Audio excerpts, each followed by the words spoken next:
देश में आज से 5G मोबाइल सर्विसेज की शुरुआत होने जा रही है। बड़ी खबर है, इंडियन मोबाइल कांग्रेस में प्रधानमंत्री नरेंद्र मोदी ने 5G सर्विसेज को लॉन्च किया है। देश की दो बड़ी कंपनियां हैं जो कि देश में 5G की सेवाएं देंगी।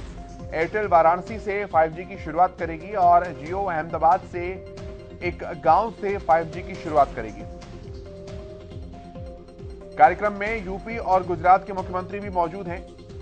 इंडियन मोबाइल कांग्रेस के छठे एडिशन की ये शुरुआत हो चुकी है, जिसमें प्रधानमंत्री नरेंद्र मोदी ने 5G मोबाइल सर्विसेज की शुरुआत की है।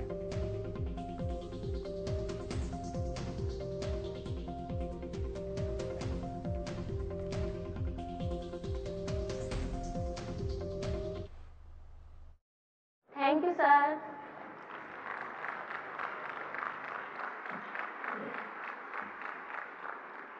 बहुत धन्यवाद माननीय प्रधानमंत्री जी, हमारे सभी बच्चों को बहुत प्रोत्साहित करने का भी और उनको उत्साहित करने का, प्रेरित करने का एक होलिस्टिक विकास की तरफ, ना केवल टेक्नोलॉजी की तरफ ध्यान दें पर खेलकूद भी पूरा बैलेंस करके रखें। And now, ladies and gentlemen, we are all very eagerly waiting to be led and guided by the most transformative and progressive leader this nation has seen. We are waiting for the address of the Honorable Prime Minister. Please join me, ladies and gentlemen, as I request Prime Minister Sir for his inaugural address.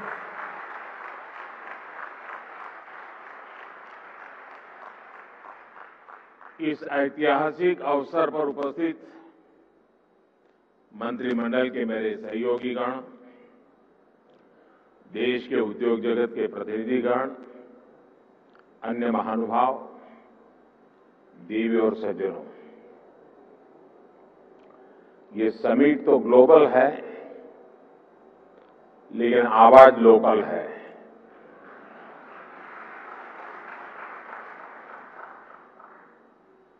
इतना ही नहीं, आगाज भी local है।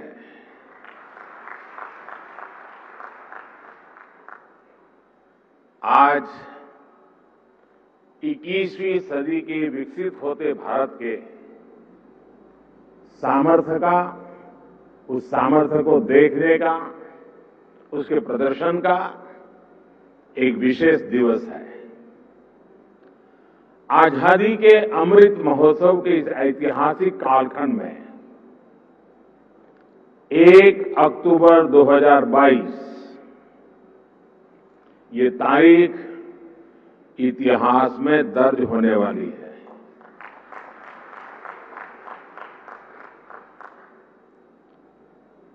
दूसरा, ये नवरात्रि का पर्व चल रहा है, शक्ति उपासना का पर्व होता है और 21वीं सदी की जो सबसे बड़ी शक्ति है, उस शक्ति को नई ऊंचाई पर ले जाने का आज भी आरंभ हो रहा है।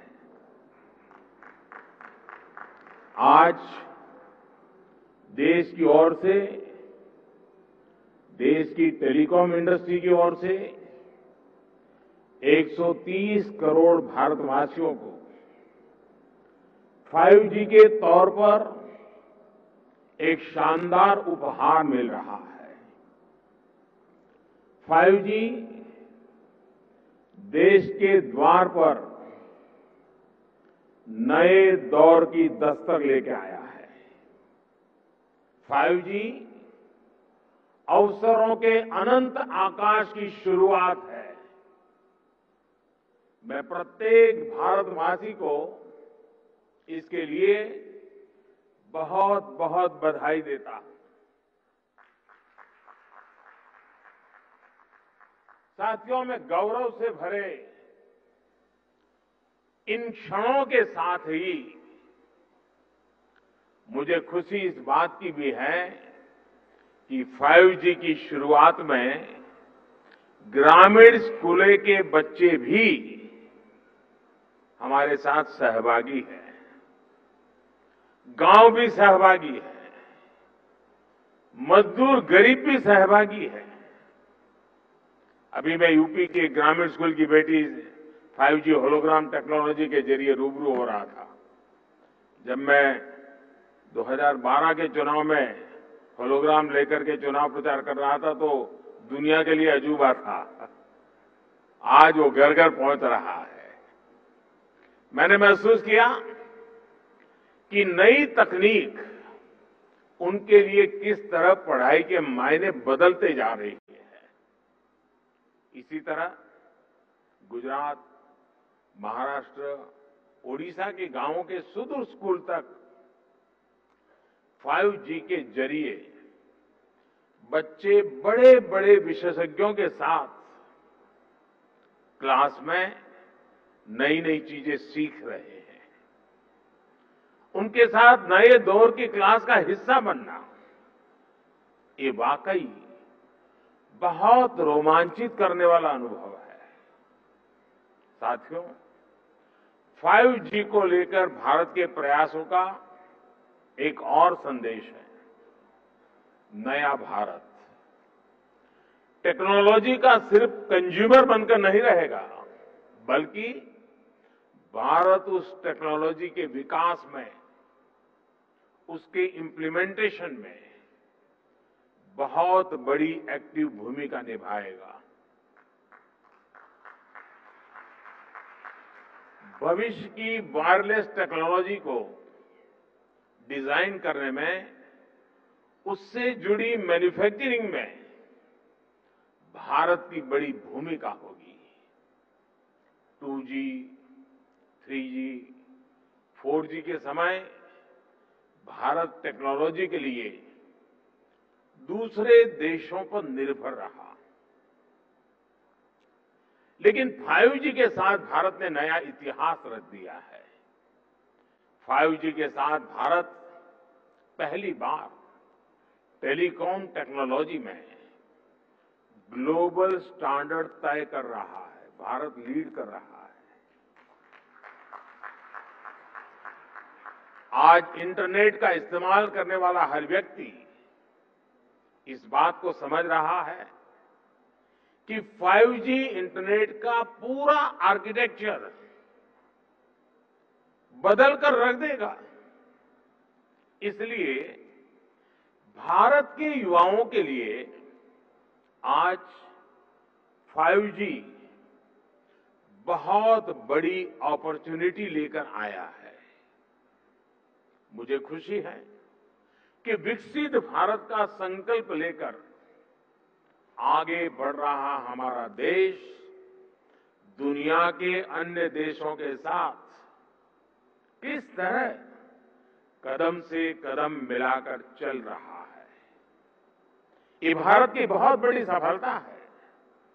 डिजिटल इंडिया अभियान की बहुत बड़ी सफलता है। साथियों, जब हम डिजिटल इंडिया की बात करते हैं तो कुछ लोग समझते हैं कि ये सिर्फ सरकारी एक योजना है, लेकिन डिजिटल इंडिया सिर्फ एक नाम नहीं है। ये देश के विकास का बहुत बड़ा विजन है। इस विजन का लक्ष्य है उस टेक्नोलॉजी को आम लोगों तक पहुंचाना जो लोगों के लिए काम करे और लोगों के साथ जुड़कर काम करे। मुझे याद है जब मोबाइल सेक्टर से जुड़े इस विजन के लिए स्ट्रेटेजी बनाई जा रही थी तो मैंने कहा था कि हमारी अप्रोच टुकड़ों टुकड़ों में नहीं होनी चाहिए, बल्कि होलिस्टिक होनी चाहिए। डिजिटल इंडिया की सफलता के लिए जरूरी था कि वो इस सेक्टर के सभी आयामों को एक साथ कवर करे। इसलिए हमने 4 पिलर्स पर और 4 दिशाओं में एक साथ फोकस किया। पहला, डिवाइस की कीमत। दूसरा, डिजिटल कनेक्टिविटी। तीसरा, डेटा की कीमत। चौथा, और जो सबसे जरूरी है, डिजिटल फर्स्ट की सोच। साथियों, जब हम पहले पिलर की बात करते हैं, डिवाइस की कीमत की बात करते हैं, तो एक बात बहुत स्पष्ट है, डिवाइस की कीमत तभी कम हो सकती है जब हम आत्मनिर्भर हो। और आपको याद होगा, बहुत लोगों ने आत्मनिर्भर की मेरी बात की मजाक उड़ाई थी। 2014 तक हम करीब 100% मोबाइल फोन आयात करते थे, विदेशों से इंपोर्ट करते थे। और इसलिए हमने तय किया कि हम इस क्षेत्र में आत्मनिर्भर बनेंगे। हमने मोबाइल मैन्युफैक्चरिंग यूनिट्स को बढ़ाया। 2014 में जहां देश में 2 मोबाइल मैन्युफैक्चरिंग यूनिट्स थी, 8 साल पहले 2। अब उनकी संख्या 200 के ऊपर है।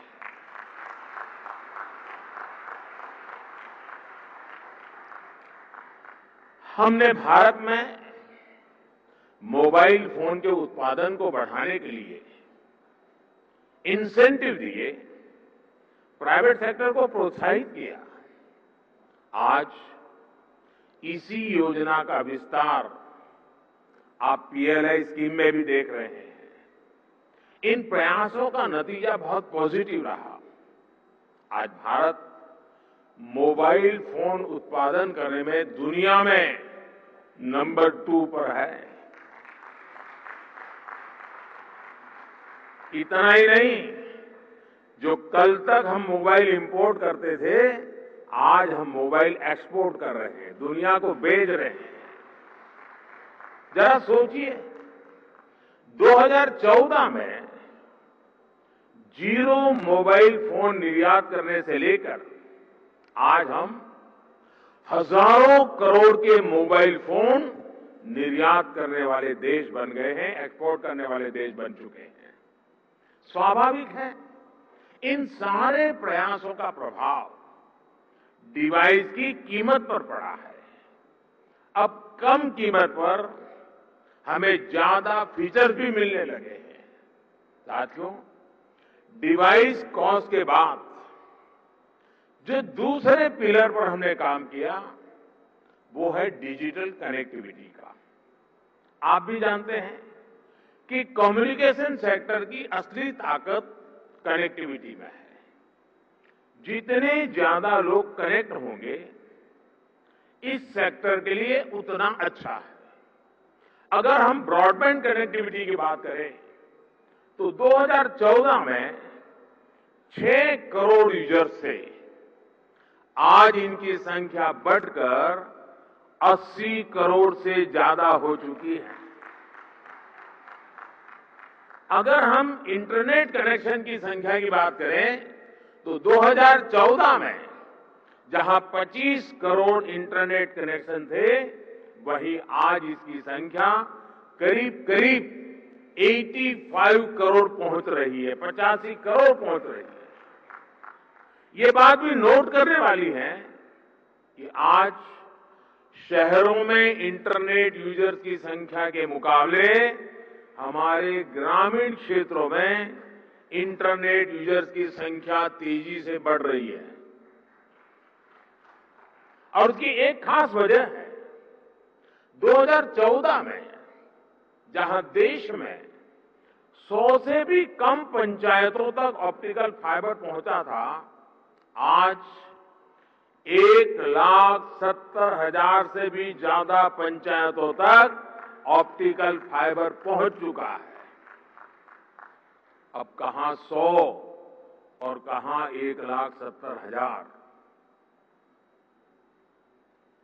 जैसे सरकार ने घर घर बिजली पहुंचाने की मुहिम शुरू की, जैसे हर घर जल अभियान के जरिए हर किसी तक साफ पानी पहुंचाने के मिशन पर काम किया, जैसे उज्ज्वला योजना के जरिए गरीब से गरीब आदमी के घर में भी गैस सिलेंडर पहुंचाया, जैसे हमने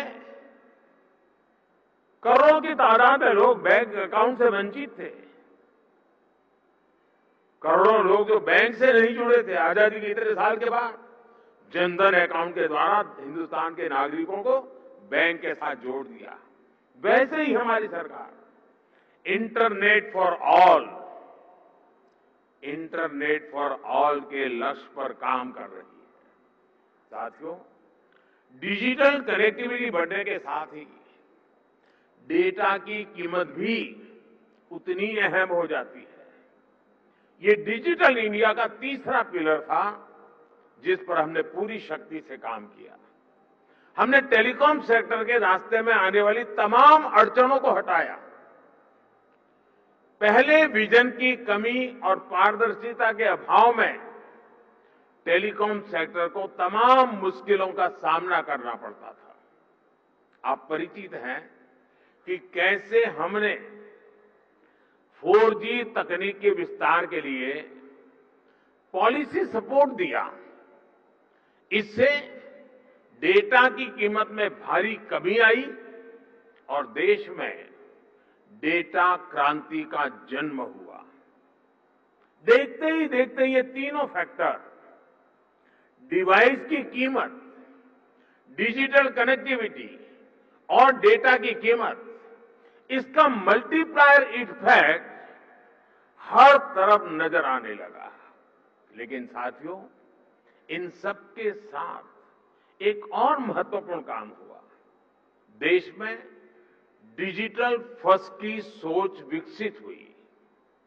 एक वक्त था जब बड़े बड़े विद्वान, एलिट क्लास, उसके कुछ मुट्ठी भर लोग, सदन के कुछ भाषण देख लेना, कैसे कैसे भाषण हमारे नेता लोग करते हैं, वे मजाक उड़ाते थे। उनको लगता था कि गरीब लोगों में क्षमता ही नहीं है, ये डिजिटल समझ ही नहीं सकते, संदेह करते थे।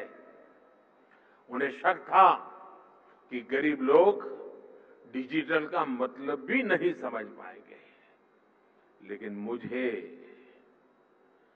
देश के सामान्य मानवी की समझ पर, उसके विवेक पर, उसके जिज्ञासु मन पर हमेशा भरोसा रहा है।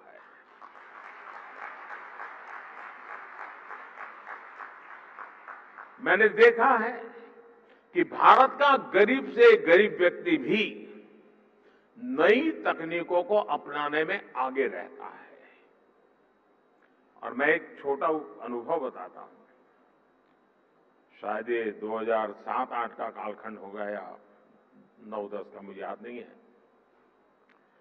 मैं गुजरात में मुख्यमंत्री रहा, लेकिन एक क्षेत्र ऐसा था जहां मैं कभी गया नहीं था और बहुत ही ट्राइबल इलाके में, बहुत ही पिछड़ा। मैं, हमारे सरकार के अधिकारियों ने मुझे एक बार वहां कार्यक्रम करना ही करना है, मुझे जाना है। तो वो इलाका ऐसा था, कोई बड़ा प्रोजेक्ट की संभावना नहीं थी, फॉरेस्ट लैंड थी, कोई संभावना हो रही थी। तो आखिर में एक चिलिंग सेंटर, दूध का चिलिंग सेंटर, वो भी 25 लाख रुपए का। मैंने कहा भले वो 25 लाख का होगा, 25,000 का होगा, मैं खुद उद्घाटन करूंगा। अब लोगों को लगता है ना, चीफ मिनिस्टर को इससे नीचे तो करना नहीं चाहिए, मुझे ऐसा कुछ होता नहीं है। तो मैं उस गांव में गया। अच्छा, वहां में एक पब्लिक मीटिंग करने के लिए भी जगह नहीं थी, तो वहां से 4 किलोमीटर दूर स्कूल का छोटा सा मैदान था, वहां पब्लिक मीटिंग ऑर्गेनाइज की। लेकिन जब वो चिलिंग सेंटर पे गया मैं, तो आदिवासी माताएं बहनें दूध भरने के लिए कतार में खड़ी थी। तो दूध का अपना बर्तन नीचे रख करके जब हम लोग गए और उसकी उद्घाटन की विधि कर रहे थे, तो मोबाइल से फोटो ले रही थी। मैं हैरान था, इतने दूर दरार के क्षेत्र में मोबाइल से फोटो ले रही है। तो मैं उनके पास गया, मैंने कहा फोटो लेके क्या करोगी? तो बोली डाउनलोड करेंगे। ये शब्द सुनकर के मैं सचमुच में सरप्राइज हुआ था कि ये ताकत है हमारे देश के गांव में। आदिवासी क्षेत्र की गरीब माताएं बहनें जो दूध भरने आई थी, वो मोबाइल फोन से अपनी फोटो ले रही थी। और